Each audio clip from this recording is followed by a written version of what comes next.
हुकूमत ने social media पर रियासत मुखालिफ पोस्टें करने वालों के खिलाफ सख्त एक्शन का फैसला कर लिया है।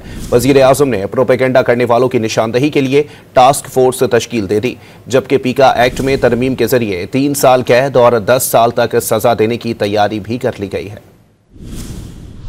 रियासत के खिलाफ मजमूम प्रोपेगेंडे में मुलविस अफराद की निशानदही के लिए वजीर आजम ने 10 रुकनी मुश्तरका टास्क फोर्स तश्कील देने की मंजूरी दे दी। Chairman Pakistan telecommunication authority joint task force की सरबराही करेंगे। ISI MI के नुमाइंदे joint director IB task force में शामिल होंगे। ज्वाइंट सेक्रेटरी दाखिला, ज्वाइंट सेक्रेटरी वजीर इत्तलात व नशरियात, डायरेक्टर साइबर विंग FIA और डायरेक्टर वजारत ITB फोर्स का हिस्सा होंगे। ज्वाइंट टास्क फोर्स के लिए TORs के मुताबिक फोर्स हालिया एहतजाज के पेश नजर झूठा प्रोपेगेंडा करने वाले अनासिर की निशानदही करेगी। टास्क फोर्स 10 दिनों में अपनी सिफारिशात मुरतब करके हुकूमत को पेश करेगी। टास्क फोर्स बदनीयती पर मबनी मुहिम चलाने वाले मुल्क के अंदर और बाहर अनासिर की निशानदही करेगी। दूसरी तरफ हुकूमत ने सोशल मीडिया पर झूठी और मन घड़त खबरों की रोकथाम के लिए पीका कानून में मजीद तरमीम का फैसला कर लिया। जराई का कहना है कि तरमीम के मुसव्वदे के मुताबिक मुल्क के इदारों और किसी भी फर्द के खिलाफ गलत खबर फैलाने वाले को 3 साल कैद और 10 लाख रुपए जुर्माना होगा। फेक न्यूज और उस पर सजा का तयन ट्रिब्यूनल करेगा।